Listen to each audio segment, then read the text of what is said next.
Hey guys, welcome to the Reparenting Daily podcast, your free daily guide for inner child healing and repairing the relationship with yourself. This podcast helps you establish a consistent reparenting routine and is divided into 3 sections. The first is a daily reading, the second is a discussion of that reading, followed by suggested journal prompts, and the last section is a peaceful binaural beats meditation for closing. Good morning, good afternoon, and good evening from whenever and wherever you're joining us. I'm so glad that you can join us today on this journey of healing, self-expansion, and growth. If this is your first time, welcome. As a celebration of recently passing episode 500, I've opened up a free membership tier for our Patreon community. And this is so that you can access additional resources as well as join our weekly Zoom support calls for free. I understand that there's a lot going on in the world right now, and I know that so many people are really struggling. And so my hope with this is to encourage others to take up the serious work of reparenting and to offer a free community where people can do that. I'd also like to thank everyone who's been along for the journey so far. We've passed episode 550 and continuing beyond. And so this is just a reminder to you all that this is a free podcast, but if you'd like to support the project, you can purchase the Reparenting Daily Journal where you can follow us along all year. This 333-page journal gives you extra insight and resources for each week and also provides space for you to keep your notes. Another way to support the podcast is to purchase the Fairy Tales for Reparenting series, volumes 1 through 3. This collection organizes famous and obscure fairy tales from around the world into 3 phases of the hero's journey, from beginning, middle, to end. While you may think that fairy tales are for kids, I'd like to challenge you. These stories contain profound truths and lessons carried down over centuries that we can use in our own reparenting journeys. It's a fun way to reconnect with your inner child. Each volume comprises 10 fairy tales. Each volume also contains an analysis section that helps you dive deeper into the message, as well as journal prompts with space for you to keep your notes. Lastly, you can also support this podcast by taking a paid Patreon subscription, by purchasing some of the books that are available on Amazon, or by donating on Buy Me a Coffee. You can find all this information on the Support Us section on the website. Thank you again for your time. And so now with these announcements out of the way, let's dive into today's practice.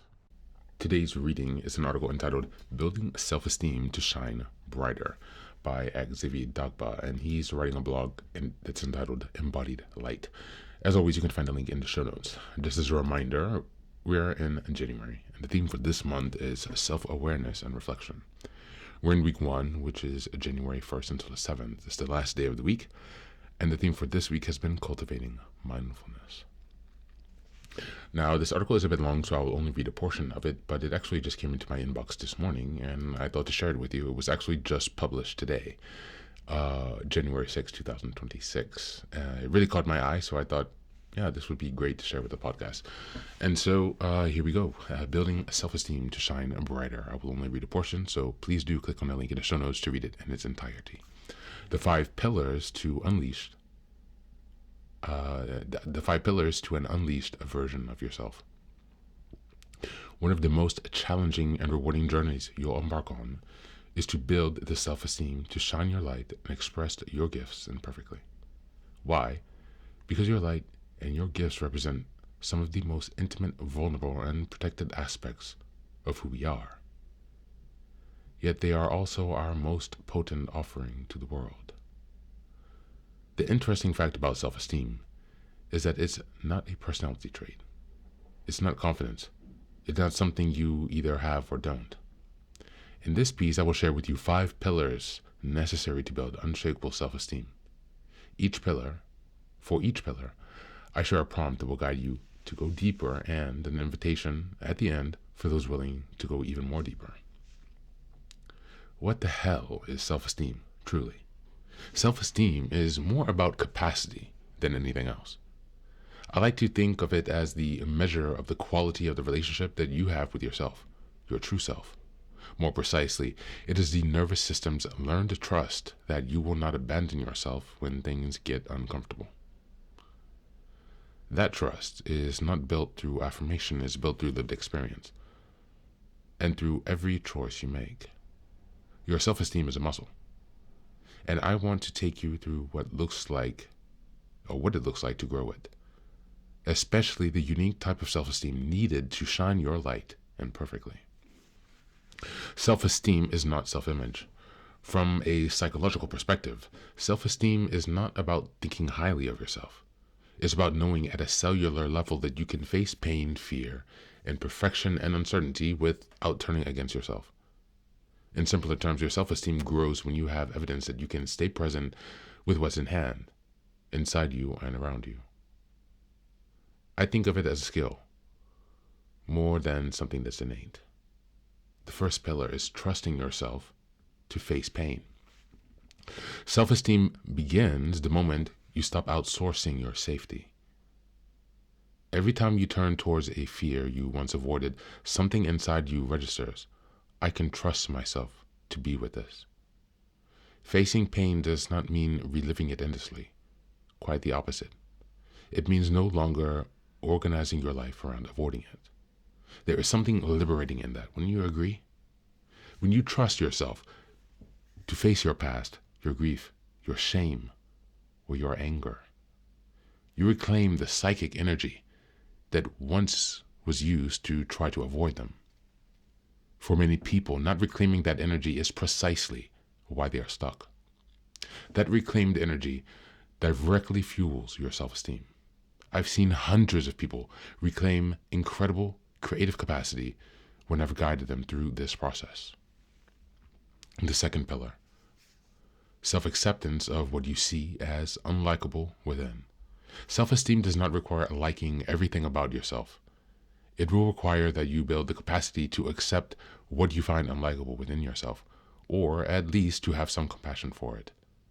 Many people confuse self-improvement with self-rejection of what you perceive as unlikable within. They push themselves forward while silently despising the parts of them that aren't there yet. But the psyche does not grow under self-contempt or self-shame.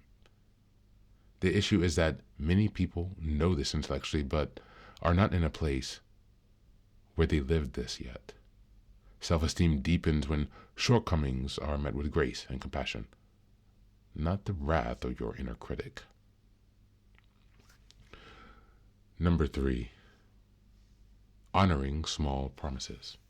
This one is a catalyst. If this is the only thing you commit to, it will change things drastically. I've lived it. Every small promise you make to yourself is a psychological contract. When you honor it, even imperfectly, your psyche learns, my words to myself matter. And as a result, your self-esteem grows. This is how inner authority is formed. This is how the inner sovereign replaces the inner critic. The caveat is, when it comes to things that are tremendously intimate and vulnerable, such as shining your light and expressing your gifts, most people walk on the trail of broken promises. This is why self-sabotage is higher in these areas. For me, committing to writing daily and sharing online over the last 8 years, especially as a non-native English speaker, is how I built the self-esteem to claim the identity of writer. It was about showing to myself that I would keep showing up without wanting to feel ready. That single promise changed my identity and eventually became my first book, Scars of Gold. If you haven't read it yet, I highly suggest it. The fourth pillar, claiming desire without guarantee. A fragile self-esteem only allows desire when success feels likely. A mature self-esteem allows desire even when failure is possible. To want something deeply and admit it to yourself is an act of courage. Not letting the absence of what you desire cause you to reject yourself where you are is also what a healthy self-esteem looks like. Desire exposes vulnerability. It exposes longing. It also exposes the risk of disappointment. That's the reason why most people won't even be honest with what they truly want. But when you allow yourself to reclaim your desire honestly, you also stop shrinking your future to protect yourself or your current identity. That is self-esteem on steroids. And the fifth pillar, building capacity to approach the unknown. Self-esteem is revealed most clearly at the edge of the unknown. It is the felt sense that even if you don't know how things will unfold, you can meet what comes without betraying yourself. This is where shining your light becomes terrifying. You have no way of anticipating how the world will respond to it. I call it holy powerlessness. Why powerlessness? Because you absolutely have no control over how your gifts will be received, even if you convince yourself otherwise. Why holy? Because it is a powerful threshold where you don't just reclaim more of your freedom, but also build tremendous self-esteem. It is the initiation that none of us escapes. Can you relate to that? Shining imperfectly is the work, or more accurately, building the self-esteem to shine your light imperfectly is part of the work. Building the self-esteem to let your authenticity run the show in all areas of your life is the work. Many soulful, gifted people feel stuck not because they lack clarity or depth, but because they have not built the self-esteem required to embody that they are what they already know intellectually. Healing work and shadow work does not exempt us from this. Spiritual insights will not bypass it. At some point, the work becomes very simple and also very confronting. Can I show up as I am, where I am, without abandoning myself?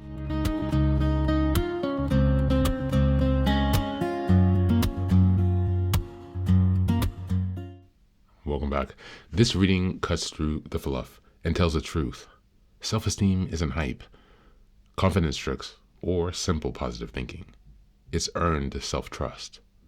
Specifically, the nervous system learning through repeated experience that you won't abandon yourself when things get uncomfortable. The real definition. That is the real definition, rather. Self-esteem grows every time you say present with fear, shame, uncertainty, or desire instead of numbing out, quitting, or turning against yourself. It's not a personality trait. It's a relationship you build. The 5 pillars point to one core principle. Self-esteem is built through action, not self-judgment. Facing pain reclaims energy. Accepting the parts you dislike disarms the inner critic. Honoring small promises creates inner authority. Claiming desire without guarantees stops you from shrinking your life to avoid disappointment. And stepping into the unknown, what the author calls holy powerlessness, is where self-trust either collapses or becomes unshakable. None of this is glamorous, but all of it is real. The closing truth lands hard. You see, many gifted, insightful people aren't stuck because they lack awareness. They're stuck because they haven't built the capacity to embody what they already know. Healing, insight, and spirituality don't replace the daily choice to show up imperfectly. The work becomes brutally simple when you can stay loyal to yourself while you're visible, unsure, or unfinished. If yes, self-esteem follows.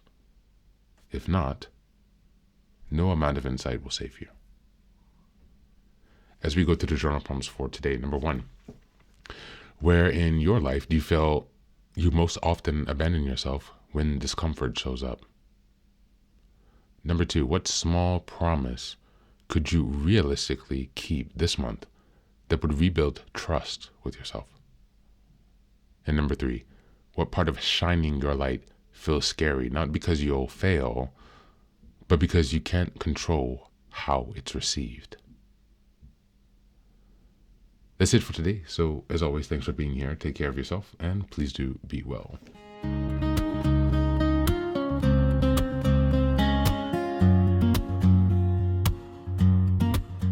Welcome back. Now, this is the third and final section of the daily podcast. This is your silent meditation.